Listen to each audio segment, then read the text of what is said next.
మోసుకొచ్చగా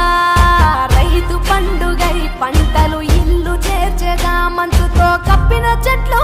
అందాల ముగ్గుల మెట్లు కన్న తల్లి పిలిచినట్లు